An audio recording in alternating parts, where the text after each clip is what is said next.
Hey, Arrow. How's it going? Hello and good morning, you two. How are you doing? Excellent. Very well. Well, congratulations on Queen of Knives. This is exactly what we need right now. We need a good dramedy. We need something that we can talk about with other people in our relationships. Yay, thank you. Absolutely. That was the whole I think point. maybe Arrow got the movie. Yeah. No, it is important though, but it's relatable, exactly. And it's relationships, it's funny, it's sad, it's moving, and it's very, for me, it's very touching, this family that has basically disintegrated but yet not fallen apart as a family, and watching them move through other things, other relationships, new experiences, some good, some bad, and hopefully there are, some learning going on. Yeah, like there. real life. Yeah. Like real life, So true. yeah. So true, so true. How did the story come to you, Gene? Partly from my own experiences, and then I sat down with my writer for a long time, and we closed out restaurants, putting together this story, and it was partly from her father, partly from my experience, and then we made it our own. Yeah. And but it was definitely based on having lived through some of it. Now, Mel, the way that you bring this character to life, I wish I could have been a fly on the wall when you were sitting there, going into character and developing this, because the way you deliver your lines is like you really did live what was taking place. Well, that's a lovely compliment. Thank you. It's my job. People always ask me what I do, and I say I'm an illusionist. Ooh. I make you think you're seeing something I'm not really.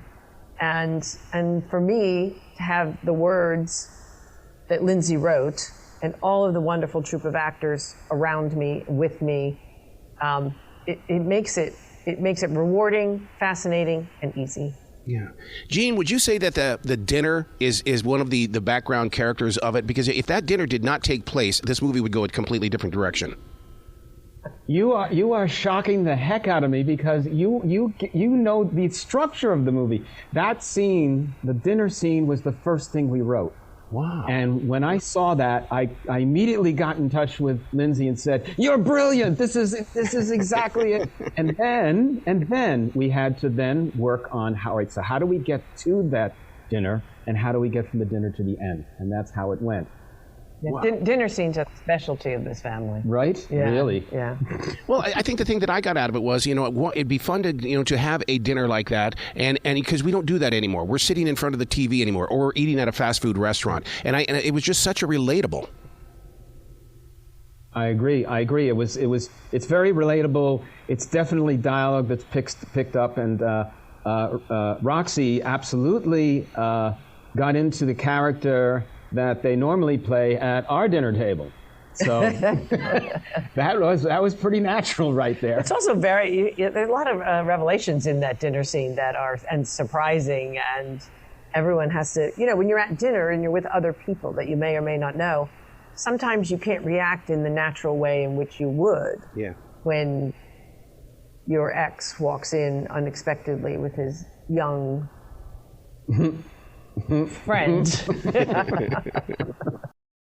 The comedians are always talking about the pause is so important when it comes to delivering lines and things. I love the pacing of everything that's taking place here. There is no time that I was able to just tune out, because I had to know what was going on, and my imagination was trying to be a part of the story.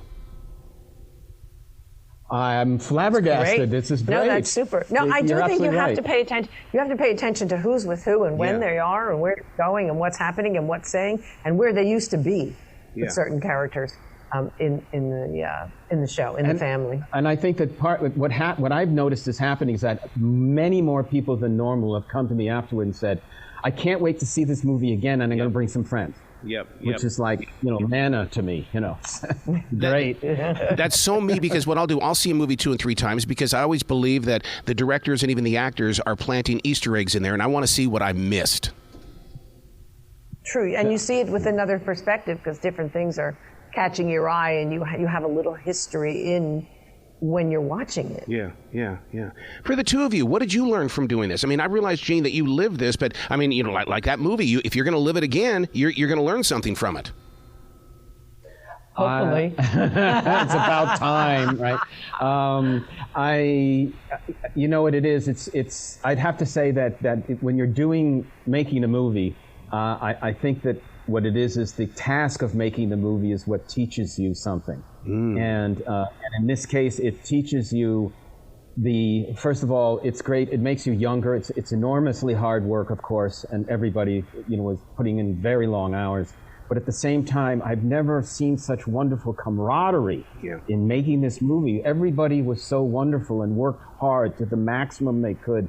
There was never any dispute or somebody would do somebody a favor and do something extra for them.